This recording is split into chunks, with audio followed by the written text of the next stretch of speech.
Mostafizur Rahman Bhuiyan Dipu BNP রাজনীতিতে মাঠ কাঁপান। বিগত দিনে সরকার বিরোধী আন্দোলনের সামনের সারি থেকে নেতৃত্ব দিয়েছেন।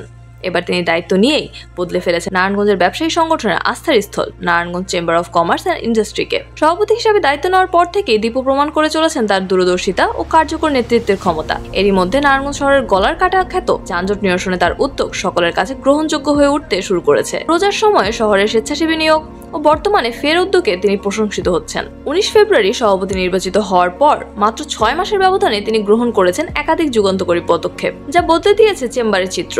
আগে যেখানে অধিকাংশ সিদ্ধান্ত আসতো প্রভাবশালী পরিবার থেকে, সেখানে এখন প্রতিটি সিদ্ধান্ত গ্রহণে গুরুত্ব পাচ্ছে সকল সদস্যের মতামত। ফলে ব্যবসায়ীরা ঐক্যবদ্ধ হয়ে প্রতিটি উদ্যোগে সক্রিয়ভাবে অংশ নিচ্ছেন। চেম্বারের সভাপতি হিসাবে দীপুর কর্মকাণ্ডে যেমন ব্যবসায়ীদের স্বার্থ রক্ষা পাচ্ছে, তেমনি নগরবাসীর সুবিধার বিষয়টিও সমান গুরুত্ব পাচ্ছে। যানজট নিরসনে বড় পদক্ষেপ। সর্বশেষ 12 আগস্ট জেলা প্রশাসকের সঙ্গে গুরুত্বপূর্ণ সভা করে চেম্বার অফ কমার্স কর্তৃপক্ষ। সভায় যানজট নিরসনে অতিরিক্ত ট্রাফিক সদস্য নিয়োগে আর্থিক সহায়তা দেওয়ার সিদ্ধান্ত হয়। এর আগে 27 জুলাই জেলা প্রশাসকের সঙ্গে দীপুর নেতৃত্বে 42টি সংগঠনের আলোচনা সভা অনুষ্ঠিত হয়।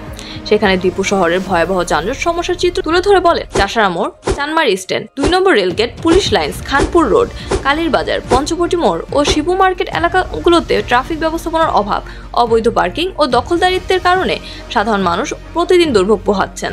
21শে মে দীপু যানজট নিরসন ও ড্রেনেজ সমস্যা সমাধানে নারায়ণগঞ্জ সিটি কর্পোরেশনের প্রশাসককে চিঠি দেন। এতে ঈদুল আজহা পর্যন্ত নতুনভাবে রাস্তা খোঁড়াখুড়ি বন্ধ রাখা এবং চলমান খনন কাজ দ্রুত শেষ করার অনুরোধ করা হয়।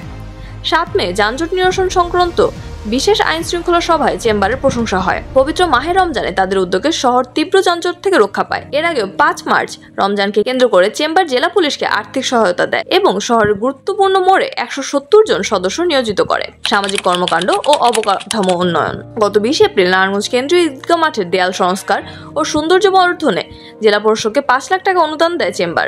গত 10 এপ্রিল দীপু জানান, বর্ষা মৌসুমে ডিএনডি প্রজেক্টের অসম্পূর্ণ কাজ সম্পন্নে চেম্বার সংশ্লিষ্ট দপ্তরের সঙ্গে আলোচনা করবে, যাতে ব্যবসায়ী ও নগরবাসী উপকৃত হন। ব্যবসায়িক স্বার্থ রক্ষায় সোচ্চার। 10 জুলাই যুক্তরাষ্ট্র বাংলাদেশের পণ্যের উপর শুল্ক 16% থেকে বাড়িয়ে 35% করার পরিকল্পনা প্রকাশ করলে দীপু বলেন, এটি গার্মেন্টস সহ সকল ব্যবসায়ীর জন্য বড় ক্ষতির কারণ হবে। গত 19 এপ্রিল শিল্প খাত ক্যাপটিভ গ্যাসের দাম 33% বৃদ্ধির সিদ্ধান্তকে তিনি শিল্প খাতের জন্য আত্মঘাতী বলে মন্তব্য করেন। ব্যবসায়ীদের জন্য মনিটরিং সেল ও হটলাইন। রমজান উপলক্ষে 5 মার্চ ও পরে দীপু বিভিন্ন ব্যবসায়ী সংগঠনের নেতাদের নিয়ে দ্রব্যমূল্য নিয়ন্ত্রণ, ভেজাল রোধ, চাঁদাবাজি ও ব্যবসায়িক সমস্যার সমাধানে মনিটরিং সেল গঠন করেন। একই সঙ্গে চালু করেন হটলাইন নম্বর, সম্প্রীতি ও সংযোগ। গত 12 মার্চ চেম্বারের আয়োজিত ইফতার মাহফিল ও দোয়া অনুষ্ঠানে প্রশাসন, পুলিশ, ব্যবসায়ী, রাজনীতিক ও নাগরিক প্রতিনিধি একত্রিত হন, যা আগে কখনো ঘটেনি। গত 13 মে ব্যাংক কর্মকর্তা, হাসপাতাল মালিক সমিতি, রেস্তোরাঁ মালিক, জামদানি ব্যবসায়ী ও দোকানদার মালিকদের সঙ্গে মতবিনিময় করেন চেম্বার কর্তৃপক্ষ। সব মিলিয়ে দায়িত্ব নেওয়ার পর থেকে দীপুর প্রতিটি পদক্ষেপ ব্যবসায়ীদের চাঙ্গা করেছে এবং নগর সমস্যার সমাধানে বাস্তবসম্মত অগ্রগতি এনেছে। ফলে ব্যবসায়ী মহল ও সাধারণ মানুষ উভয়ের মধ্যেই তার নেতৃত্বের প্রতি আস্থা ও প্রত্যাশা বেড়েছে।